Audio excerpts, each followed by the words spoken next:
नमस्कार दोस्तों। हम तो डूबे हैं सनम, तुमको भी ले डूबेंगे। कमोबेश इस तरह के आपने गीत सुने होंगे और इस तरह के गीत आज हिंदुस्तान में। उसकी वजह है कि हमारे प्रधानमंत्री नरेंद्र मोदी की जो अर्थनीति है, जो उनकी अपनी निजी नीतियां हैं, उन सब के चलते आज भारत के पूंजी बाजार में और भारत के बैंकों और संस्थानों में, वित्तीय संस्थानों में स्थितियां डावाडोल। और चंद पूंजीपति जो उनके बहुत ज्यादा प्रिय हैं, उनके लिए सब कुछ वो लुटाने को तैयार है। इसीलिए उन्हें मोडानी कहते हैं, यानी Modi plus Adani equal to Modani. तो मोडानी राज में जो हो रहा है वो अपने आप में चिंताजनक है। इसी संदर्भ पे बात करूं उसके पहले आपको एक इंफॉर्मेशन देता हूं, सूचना देता हूं कि स्टार्टअप जो शुरू होते थे और सारी चीजें होती थी, उनके लिए बहुत बुरे दिन आने वाले। क्यों आने वाले? क्योंकि स्टार्टअप को सबसे ज्यादा कर्ज देने वाला जो बैंक माना जाता है वो अमेरिका का एक बड़ा बैंक है, जिसे दुनिया के बड़े बैंकों में से गिना जाता है, और वो है बैंक सिलिकॉन वैली। तो सिलिकॉन वैली बैंक ने अचानक जो है कल घोषणा कर दी, अपने आप को बंद कर दी। और जब ये कर दी तो वहां की सरकार ने उसे कब्जे में लेने का आदेश दिया। और जब कब्जे में लेने का आदेश दिया तो आप समझ सकते हैं कि किस तरह की स्थिति। अमेरिकी बाजार से $100 बिलियन इसके कारण से एकदम से साफ हो गए। $100 बिलियन आप समझ सकते हैं, मतलब 100 अरब डॉलर। किसी भी बैंक के डूबने से पहले उसके संकेत आने लगते हैं, जैसे सामान्य तौर पे होता है, तो वो आने लगे थे। लेकिन उसके बावजूद जिस तरीके से बचाने और सारी चीजों कोशिशें होती हैं वो हुई, लेकिन इसके बावजूद एसवीपी बैंक 91 बिलियन के जो है उसने बॉन्ड जारी किए और उसका जो है ब्याज नहीं दे पाया। फिर उसके बाद में $21 बिलियन के बॉन्ड बेचने का फैसला किया, फिर उसमें $2 बिलियन का नुकसान हो गया। और फिर बैंक ने नुकसान की भरपाई के लिए 2.3 बिलियन के शेयर बेचने की कोशिश की और फिर वही स्थिति हुई। और क्रेडिट एजेंसियों ने बैंक की क्रेडिट रेटिंग घटा दी। नतीजा यह हुआ कि बैंक पूंजी नहीं जुटा पाया और एसवीपी ने खुद को बेचने के लिए खड़ा कर दिया। नतीजा क्या हुआ कि अमेरिकी सरकार ने उस बैंक को अपने कब्जे में ले लिया। अब बैंक के रूल्स के मुताबिक 93% जो है पैसा वो बीमा राशि से अलग होता है। तो जो बीमा राशि से अलग है उसके पैसे का भुगतान होगा नहीं होगा इसकी कोई गारंटी नहीं। जो बीमित है यानी 7% सिर्फ उन्हीं को भुगतान होगा, उनकी गारंटी होती है। उसके बाद में जो 93% है उसमें यह स्थिति है कि वही रकम मिलेगी जो वहां का नियम है अमेरिका की फेडरल बैंक का कि $2.5 लाख तक ही वापस मिल सकते। तो आप समझिए जैसे अपने यहां है कि 5 लाख रुपए तक मिल सकते हैं वापस, उसके अलावा और कोई नहीं। तो आपका चाहे जितना बैंक में जमा हो इतना ही मिलेगा। तो यह स्थिति है हमारे यहां, जिस तरह से एसबीआई की स्थिति हो रही है, एलआईसी की स्थिति हो रही, सब हो रही है, तो आप इससे समझ सकते हैं। और इसमें यह बात समझिए, यह बैंक क्या करता था, यह सबसे ज्यादा स्टार्टअप पर पैसा देता था। और स्थिति यह थी कि बैंक लगातार इस पर दे रहा था, और जबकि स्टार्टअप बिजनेस की स्थिति यह है कि उसमें स्टार्टअप 99% जो है असफल रहे हैं, घाटे के सौदे साबित हुए हैं, जिसके कारण लगातार उनको पंप करना और उन्हें बढ़ाने के लिए जो भूमिका ये बैंक निभा रहे थे, उस स्थिति में ये बर्बादी में चले गए। तो ये स्थिति, अमेरिकी रेगुलेटर ने सिलिकॉन वैली बैंक को बंद करने का जो आदेश दिया, तो उसके मुताबिक कैलिफोर्निया के department of financial protection innovation की ओर से इस बैंक को बंद करने का आदेश देकर के कब्जा लिया गया। यह अमेरिका का 16वां सबसे बड़ा बैंक था और इसके कुल $209 बिलियन के असेट्स और $175 बिलियन के डिपॉजिट थे। तो इससे आप समझ सकते हैं भारत में भी स्टार्टअप उसी को देख करके नरेंद्र मोदी ने शुरू किया था। और भारत में भी स्टार्टअप की स्थिति क्या है? बद से बदतर है, बर्बाद है। जिसने स्टार्टअप शुरू किए यहां पर भी अब तक जो है 90% लोग तो बर्बादी में चले गए, और जो बचे 10% है उनमें सिर्फ 1% लोग सफल रहे। इससे आप समझ सकते हैं कि कितनी बुरी दशा है। और जब इतनी बुरी दशा हो तो आप कल्पना करिए। तो यह स्थिति है। भारत में करीब 21 स्टार्टअप में इस बैंक ने निवेश कर रखा था और बैंक की हालत खस्ता हो गई। वो स्टार्टअप का भी जो है असर पड़ना बिल्कुल तय है, निश्चित रूप से तय है, क्योंकि ये स्थितियां हैं।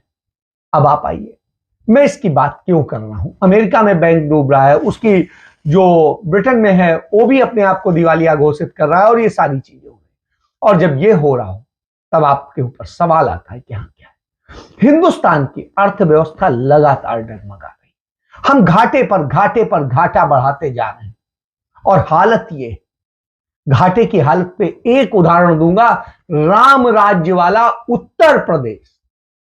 जो आप कहते हैं, नरेंद्र मोदी कहते हैं भारत की इकोनॉमी हम 5 ट्रिलियन करेंगे, वो तो 5 ट्रिलियन नहीं कर सके, लेकिन उत्तर प्रदेश सरकार पर जो घाटा है, राजस्व घाटा है, और वो घाटा 7.25 ट्रिलियन का हो गया है। 7.25 ट्रिलियन का।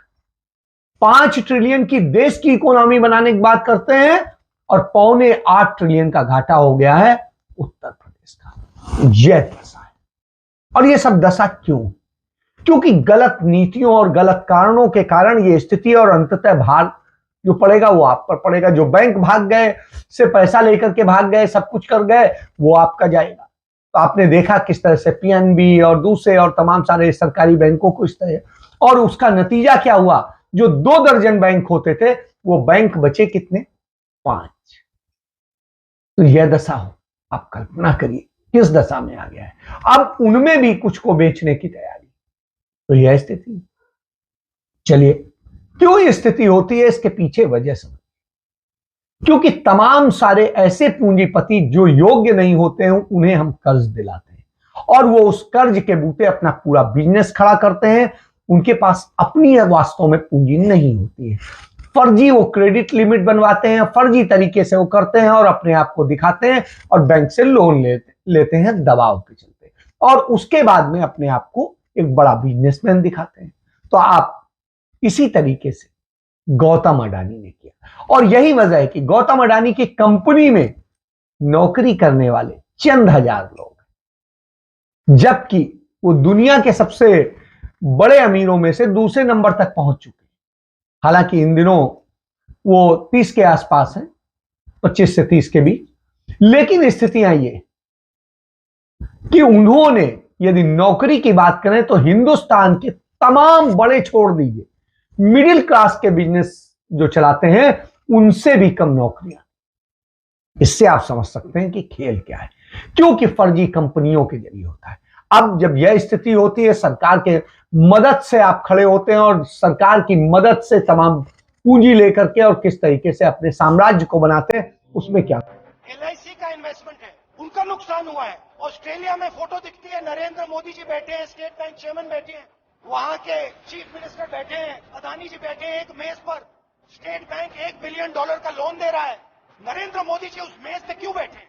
क्या लेना देना नरेंद्र मोदी जी का स्टेट बैंक और अदानी के बीच में? क्या लेना देना? तो ये सवाल है, और ये सवाल मैंने पूछे, नरेंद्र मोदी जी से पूछे, बहुत सीधा जवाब था, कोई रिश्ता नहीं है। सिंपल सा जवाब था। हमने पूछा रिश्ता क्या है, नरेंद्र मोदी जी कह सकते थे कोई रिश्ता नहीं, मगर रिश्ता है। रिश्ता है भाइयों और बहनों, अदानी जी और मोदी जी एक हैं।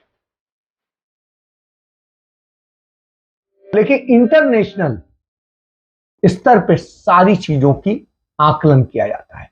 तो CARE जो है रेटिंग एजेंसी है, उस रेटिंग एजेंसी ने रेटिंग घटा दी अडानी। अब उसका नतीजा क्या है? अडानी के व्यापार की कमाई, कर्ज और कर्ज के ब्याज पर शक, रेटिंग को स्टेबल से निगेटिव कर दिया गया है। समझ लीजिए, स्टेबल से निगेटिव कर दिया गया है। पिछले दिनों care, Fitch, India rating, Moody, S&P जैसी विश्व की बड़ी रेटिंग एजेंसियों ने अडानी के कर्ज और उसके व्यापार को निगेटिव बताया था। दुनिया भर में विदेशी संस्थानों ने अडानी के शेयर बांड की कीमत शून्य मानकर उसे गिरवी रखने से मना कर दिया था। दुनिया भर की एजेंसियां आगाह कर रही हैं कि अडानी का एक बड़ा खतरा बन चुका है पूंजी के लिए। बावजूद इसके प्रधानमंत्री नरेंद्र मोदी ने ऐसे वक्त में अडानी को या अडानी के लिए काम करते हुए उनको LIC और SBI को उनको पैसा देने को कह दिया, उनके शेयर खरीदने को कह दिया, उनके शेयर गिरवी रखने को कह दिया। तो आप समझ सकते हैं कि कितना बड़ा खेल किया।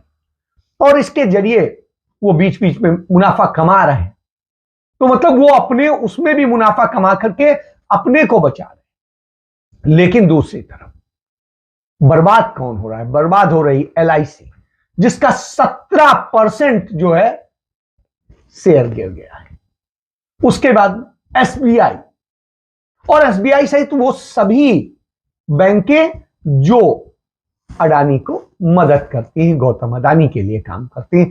इससे आप समझ सकते हैं। तो इंडिया रेटिंग जो है क्रेडिट रेटिंग एजेंसी ने अडानी की रेटिंग स्टेबल से घटाकर निगेटिव कर दी, जैसा मैं आपको बता चुका हूं। इसके अलावा भी दूसरी कर ही चुके हैं।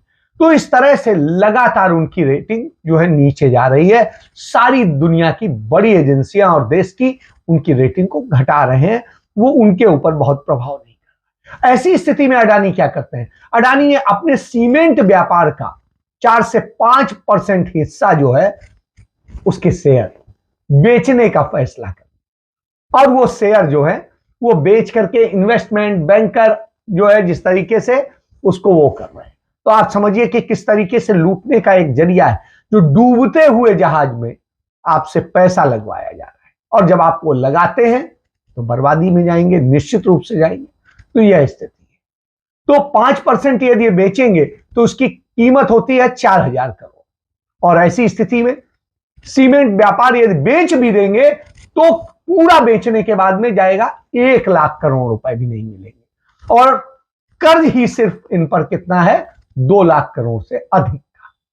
अब आप समझ लीजिए कि पूरा कारोबार भी बेच दें तो उतना नहीं कर सकते। तो इस तरह से खेल किए गए। तो यह ब्लूमबर्ग ने अडानी के जो घोटाले हैं उन्हीं को लेकर के लगातार कई चीजें हैं, और एक नया घोटाला उन्होंने खोल दिया है कि किस तरीके से नरेंद्र मोदी के साथ मिलकर के गौतम अडानी ने जो घोटाला किया वो है मुंद्रा पावर प्लांट का घोटाला, MPP।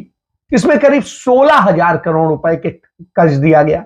MPP दिवालिया होने के कगार पर है, और MPP के पास कर्ज के ब्याज देने के लिए भी पैसे नहीं बचे हैं। MPP का कर्ज MPP के एसेट से बहुत ज्यादा है। इससे आप समझ सकते हैं फिर भी MPP आज तक जीवित है, क्योंकि अडानी पावर को बैंकों ने बचा लिया है, और बैंकों के जरिए उसको पैसा लगवा रहे हैं नरेंद्र मोदी।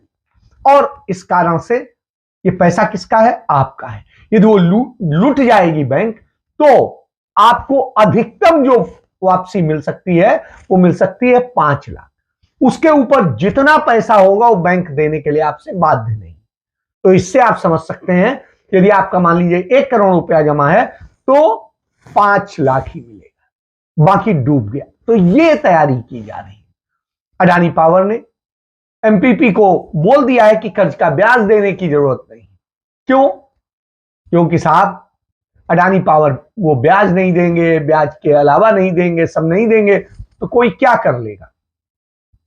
आप ले जाइए कंपनी, आप कब्जा कर लेंगे।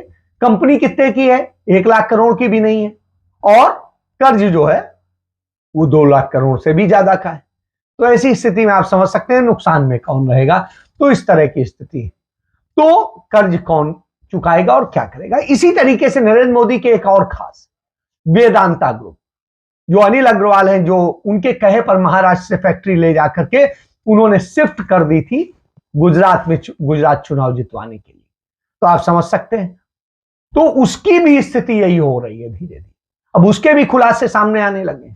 तो ऐसी स्थिति में उसकी जो रेटिंग B3 थी वो घटाकर CAA1 कर दी गई है। यानी आइंदा के लिए वेदांता को अपना कर्ज जो मिलेगा वो बहुत दिक्कतों का सामना करना पड़ेगा। उसके लिए इजी गोइंग नहीं मिलेगा। जैसे आपकी क्रेडिट लिमिट होती, तो आप गए, आपने कहा कि साहब हमें 10 करोड़ चाहिए, तो आपकी क्रेडिट लिमिट 100 करोड़ है तो 10 करोड़ खट से बिना कुछ करे आपको मिल जाता है।